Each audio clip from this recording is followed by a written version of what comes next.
causing enough problems in this house. Take yourself off. Fucking all that stuff on the TV and everything else about us. My family's suffering here. Now fuck off, you on them. That's the first time I've been here. I don't care. Okay. And take no more photos of this house. And you too. Fucking sick of my family being tortured here over yous. Fucking scum yous are. Stories yous make up. Now, don't be holding your hand up and saying it's nothing to do with you. Don't take any more photos of this house, I'm telling you now. Because if you do, I'll come out and I'll fucking do you.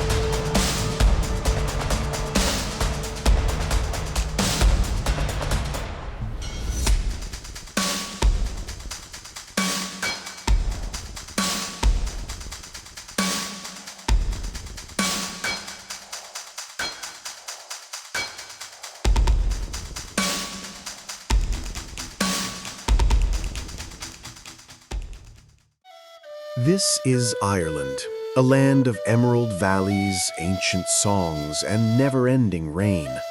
A geography of centuries-old legends, wind-swept coasts, and a profound silence that hides a story under every stone. But behind this peaceful mist lies one of Europe's longest and bloodiest internal conflicts. In 1921, the island was severed in two. The South gained independence, while the 6 counties in the North remained part of the United Kingdom. This partition was not merely a border, it was the beginning of an abyss that turned neighbor against neighbor and street against street. On one side were the Protestant Unionists, loyal to the British Crown. On the other, the Catholic nationalists, dreaming of a fully independent and united Ireland. In the late 1960s, civil rights marches against the discrimination of Catholics were met with brutal suppression. Barricades rose in the streets, and the British Army marched into the cities. Out of this chaos, a giant was born, the IRA, Irish Republican Army. Between 1969 and 1998, in the era known as the Troubles, Northern Ireland became a battlefield. Car bombs, assassinations, and the infamous Bloody Sunday of 1972. More than 3,500 lives were lost and thousands were wounded. But this war had an invisible side, the intelligence wars. The British Army launched a dirty game to penetrate the deepest ranks of the IRA. While names like Gerry Adams and Bobby Sands became the faces of the cause, someone in the shadows was betraying their own comrades. The IRA's most feared unit, the Nutting Squad, the Internal Security Unit, was tasked with hunting down agents. Yet the man leading this unit was the British intelligence's most prized asset. Stakeknife, Freddie Scappaticci, was the IRA's ultimate spy catcher. Within the organization, no one was interrogated without his approval, and no one was executed without his command. Yet, in the shadowed offices of London, Scappaticci was not viewed as an enemy, but as the golden goose. British intelligence was using the enemy's own executioner to eliminate their targets. However, this was no accidental alliance. It was a meticulously planned, systematic state strategy. London had quickly realized that conventional policing was insufficient to control the bloody streets of Belfast and decided to institutionalize intelligence warfare. At the heart of this strategy lay the FRU, Force Research Unit. Directly tied to British military intelligence, the FRU had a singular mission: to recruit and manage double agents within the opposition and to dismantle the enemy organization from within. The operational doctrine of the FRU went far beyond standard intelligence gathering. The unit utilized specially trained officers known as handlers to manage their assets.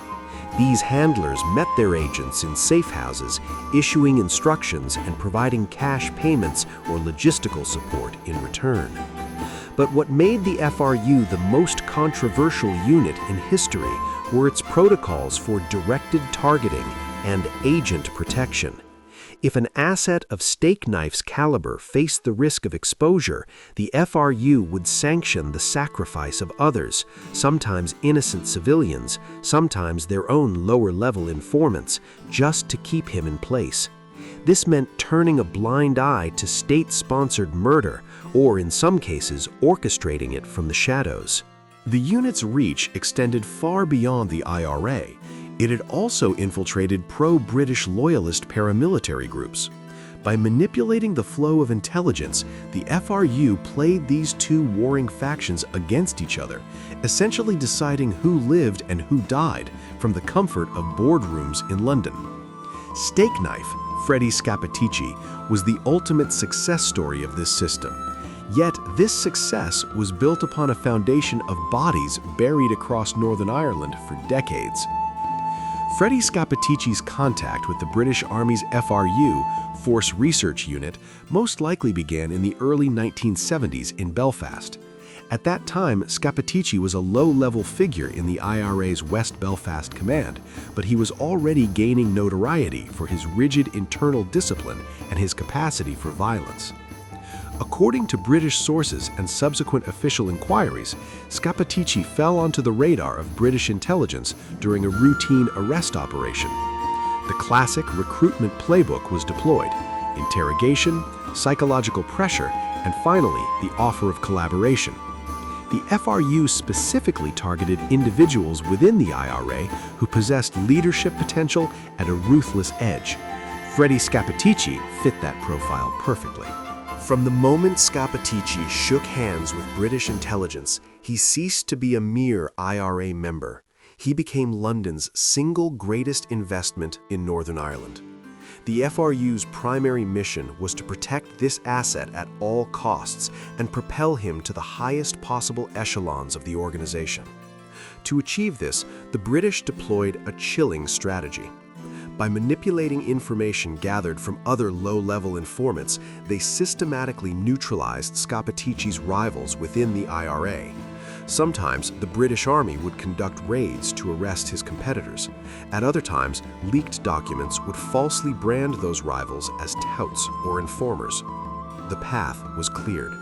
By the early 1980s, Freddie Scappaticci was promoted to the leadership of the IRA's most sinister wing, the Internal Security Unit, ISU, infamously known as the Nutting Squad. The irony had reached its peak. The man tasked with hunting down and executing traitors within the IRA was, in fact, Britain's most valuable spy. From this position of absolute authority, Scappaticci decided who would be interrogated and who would receive a bullet to the back of the head. Yet every decision he made was sanctioned by his FRU handlers. It was no longer the IRA deciding who lived or died. It was the FRU, with Scappaticci acting as their executioner. The name Nutting Squad was derived from IRA slang for a bullet to the head, nutting. This unit held absolute, untouchable power within the organization. For an IRA member, falling into their hands was almost always a point of no return. As the leader of this unit, Freddie Scappaticci transformed interrogation into a systematic process of torture and psychological destruction. The interrogations typically took place in safe houses located in the remote corners of Belfast.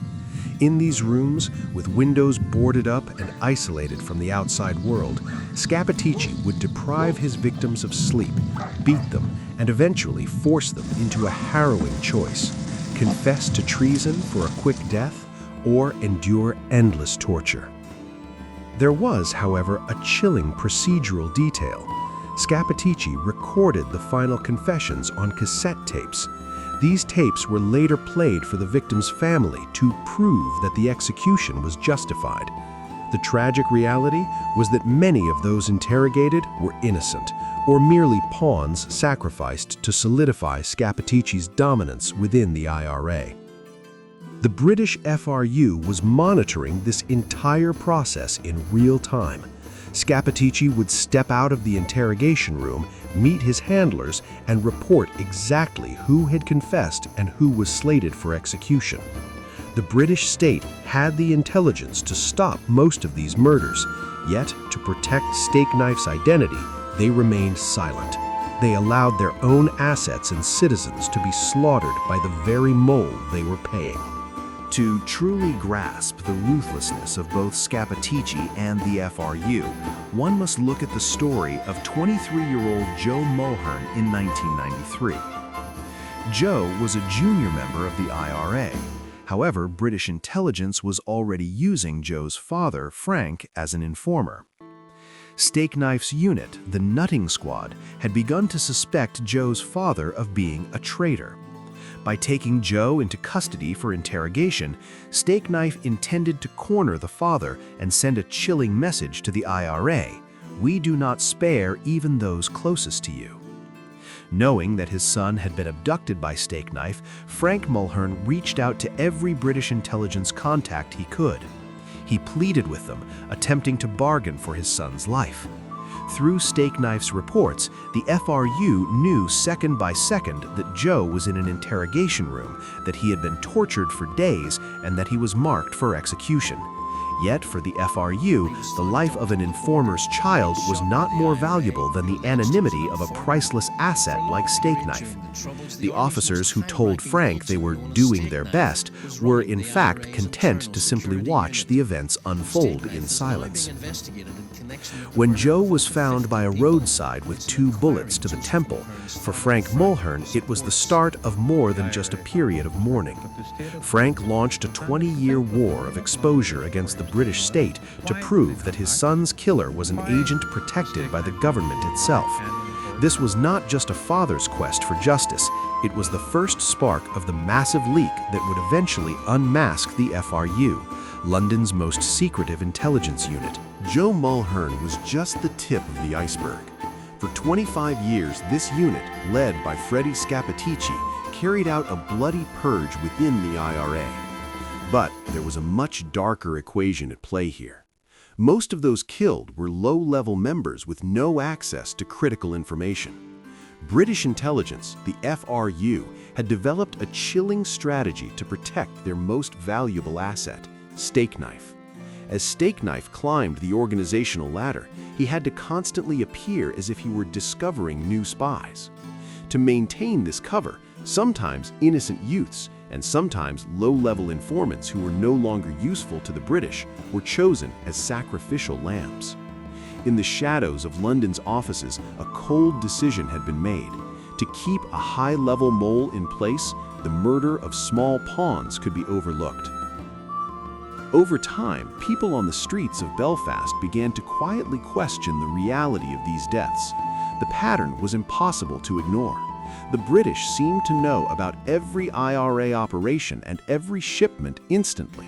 Such a seamless flow of information was proof that the leak was coming from the very top.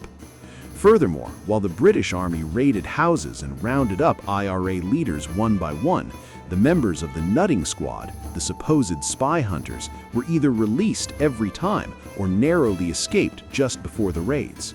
The question in the public's mind became clear. Why were the real leaders untouched, while young men who knew nothing were being executed as spies? By the mid-1990s, the whispers had evolved from street corner gossip into a chilling realization. Within the prison walls and among former IRA members, the same terrifying claim was circulating. The mole inside wasn't just a low-level informant. He was a protected figure who had climbed to the very pinnacle of the organization. These allegations first landed on the desks of journalists systematically. Reporters in Belfast piecing together statements from disparate sources, noticed a disturbing pattern.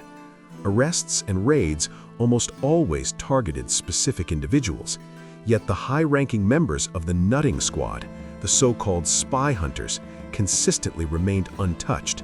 It was too regular to be a coincidence. Investigative journalist Ed Maloney was among the first to take this pattern seriously. Maloney spent months interviewing IRA defectors, prisoners, and sources close to the security bureaucracy. The picture that emerged pointed toward one single individual. This man, codenamed Stakeknife, wasn't just leaking information, he was personally orchestrating the execution machine. But publishing this was no simple task.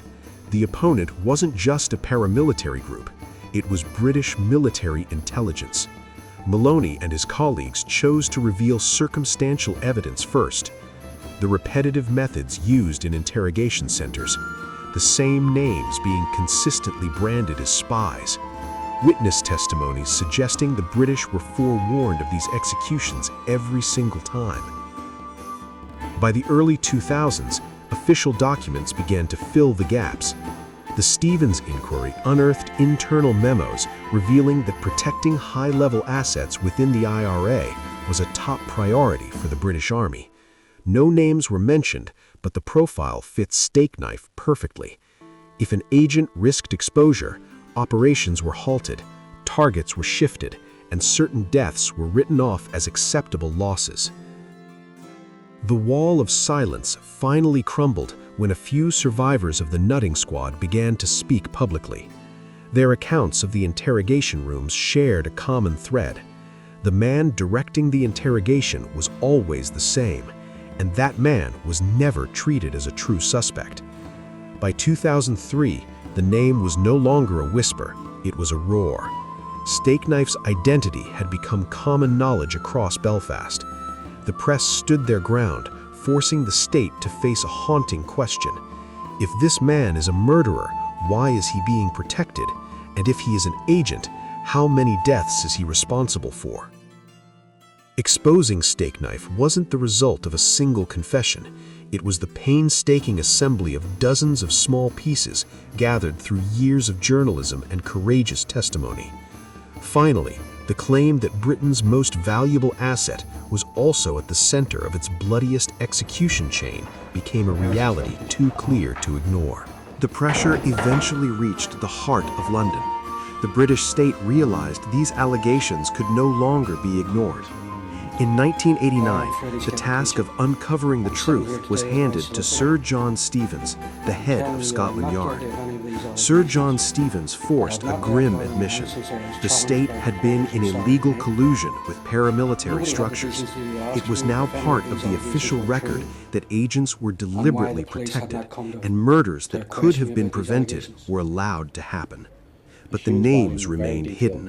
Whenever the investigation reached the very top of the chain, it hit a brick wall.